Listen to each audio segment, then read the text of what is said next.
Does your young toddler seem to act out or beg for attention whenever you're caring for their younger sibling?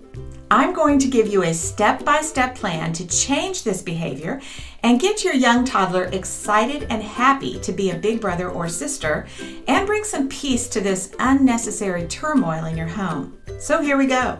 Number 1, check your relationship. If your young toddler is acting out during times when you are showing care for their younger sibling, it's likely because they're feeling emotionally threatened. This means they have some insecurities about their status with you that likely relate to your attention toward their little brother or sister. Even if you've given them every indication that you can think of to reassure them of your love, this can still happen. So think about whether or not you have been attentive to them individually.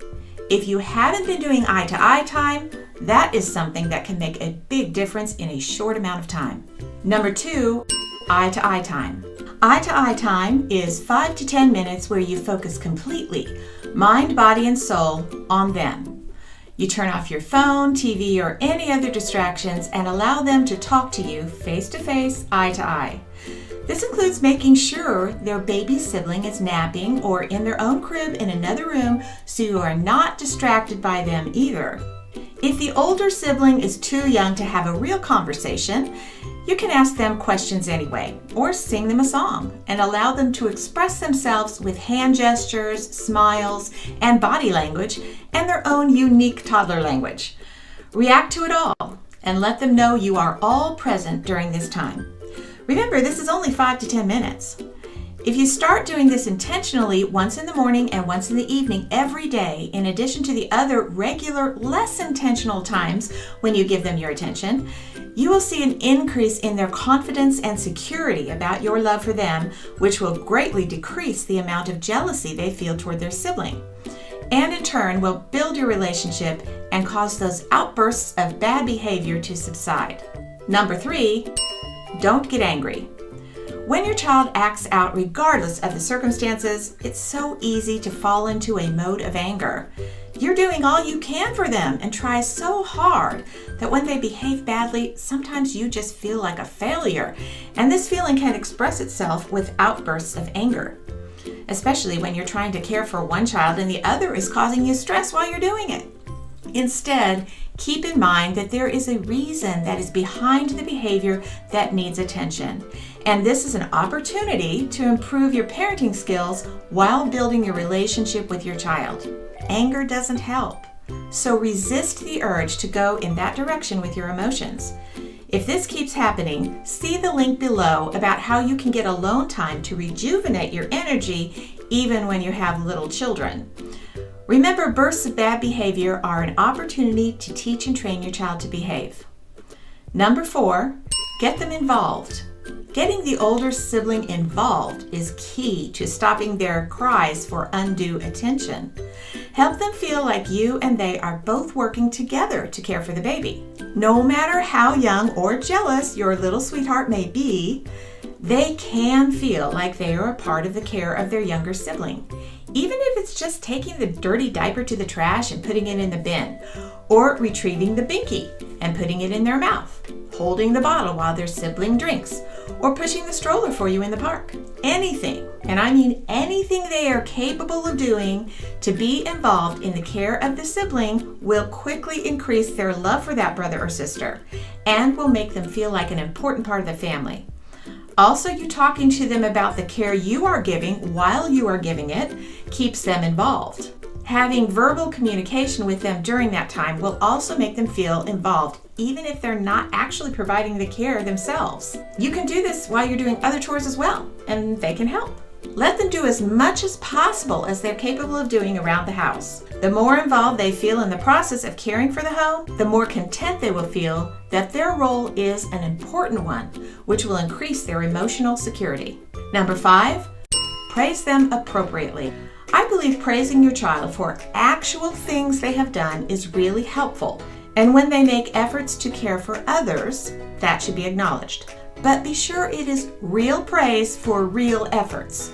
If you give too much praise and it's for something that was no effort whatsoever on their part, then it will be shallow and will not be effective in changing their behavior because they will soon realize that kind of praise is meaningless.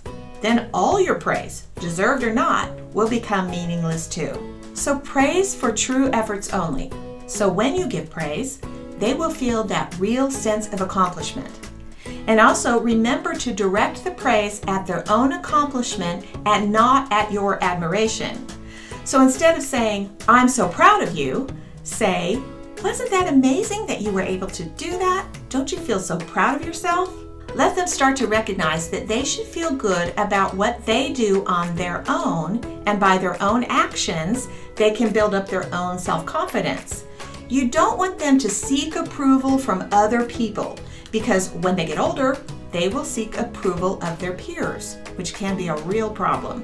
Instead, direct them to think about doing good things just because it makes them feel good about themselves and it pleases God. Feeling confident in their own actions will greatly increase their good behavior and decrease the bad.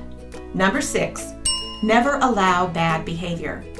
No matter the circumstances, do not allow bad behavior.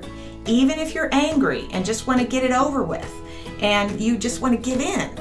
If you feel guilty for not showing them enough attention, whatever. Do not give in to bad behavior, and do not allow it, because every time you do, you set a precedent that will have to be corrected later. Spanking is not really appropriate when a child is acting out for this reason and under these circumstances, unless you give them an instruction and they willfully disobey. That's different. But usually, this is not a time to give instructions. It is a time when they are feeling insecure and don't know how to handle that feeling. That's not willful disobedience. If they throw a fit, then apply CTM. If you don't know what CTM is, it is a step-by-step plan to stop tantrums without pain or spanking. It allows you to take control when your child is out of control and then give it back to them when they are ready to receive it. I will put a link in the description below so you can learn about how to apply this method. If they throw things in anger, if they hit, etc., there are other videos on this channel that will help you step by step on how to handle all those behaviors. I'll put some links in the description below for those things as well. Number 7, be consistent. Consistency is the key to effectiveness. The more consistent you are, the easier your life will be, and the happier and more content your children will be as well. Apply discipline in a loving and patient way, and you and your child will soon find that these jealous outbursts will become more and more rare and eventually go away completely. If you try all these methods and still feel you need a personal consultation and want to schedule one with me, you can do that on my website at mommyanswerlady.com. Parents, you can do this. Please remember to subscribe for more step-by-step parenting content and hit that notification button before you go. Thanks for watching, and I hope to see you here next time.